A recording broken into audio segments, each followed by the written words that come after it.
Hello, and welcome to Module 6, which is all about advertising's influence on media content.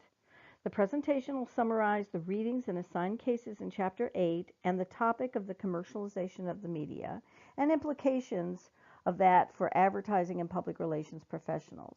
We'll also cover Chapter 9 on advertising's professional culture and summarize the two assigned cases from that chapter, as well as cover some of the readings on sponsored content.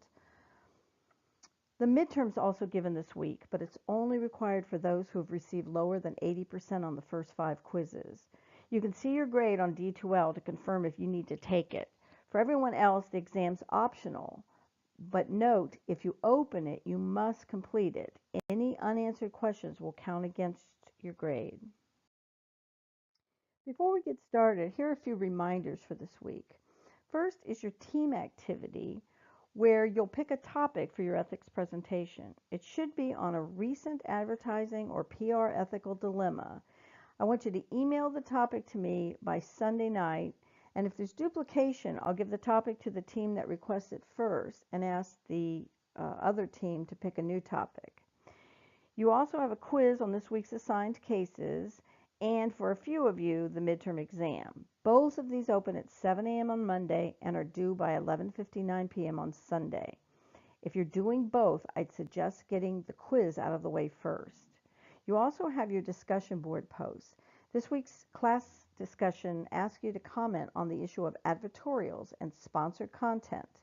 Don't forget that your first post should be submitted by Wednesday night, and your follow-up post to 2 other students should be submitted by Sunday night.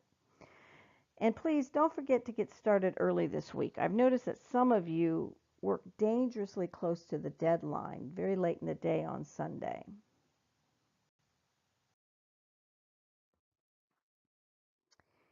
This week we'll also touch on the assigned readings in the posted links on the ethical issue of advertorials and what's now being called native advertising. To understand this concept, you first need to be clear on the 3 types of media coverage that we care about in PR and advertising. Earned media is our main goal for PR. It's the free coverage that we get when we do a good job enticing traditional media and online media to cover our brand in a news story. Paid media is what we work with in advertising, where we buy media space to place information about our brand. We do this to control the timing and the message of the media coverage. Owned media is when we create our own media vehicles to get the message out, such as creating a magazine or white papers or websites.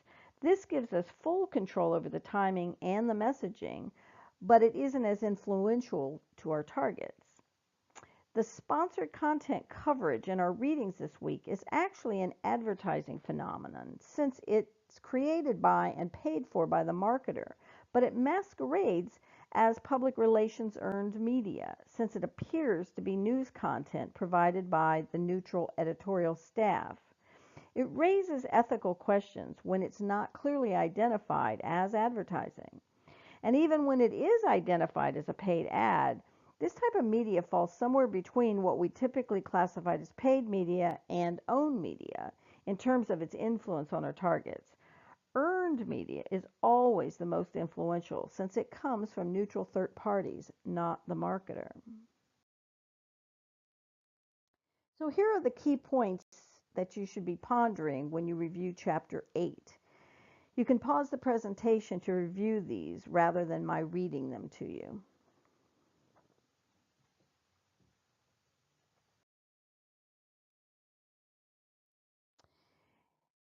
Now, I think it's important to understand this concept of blurring the lines between advertising and PR by paying for marketing content that looks like editorial content, that it's really an important ethical issue that not all marketers understand, although most PR professionals do.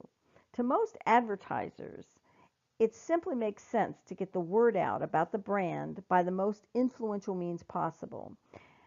And there's lots of research to show that consumers are more influenced by editorial content than advertising content. So, disguising an ad as editorial seems to make sense. But PR pros care about the brand's reputation over the long term, not just getting the word out now about the brand. And consumers actually care about both, and they have very long memories if they feel that what they read about a brand can't be trusted because they were tricked into believing it was editorial when in fact it was placed there and paid for by the marketer. Obviously, advertisers also care about the brand's reputation, but this simple chart is a good reminder that a brand can be something less solid or permanent, while a reputation is more lasting. It's about the brand's character and something that is earned based on long-term behaviors and keeping promises. So the goal is to have a solid brand with a solid reputation. Again, if you want to pause this presentation to read this, you might want to do that now. Reputation tells the consumer how much they can trust the brand and the company behind it. So while Edward R. Murrow was talking about journalists and their need to be truthful, I think his quote here is just as relevant for marketers, that to be persuasive, we must be believable. To be believable, we must be credible. To be credible, we must be truthful. Warren Buffett has a similar good quote about the importance of trust. He says, "Trust is like the air we breathe. When it's present, nobody really notices, but when it's absent, everybody notices."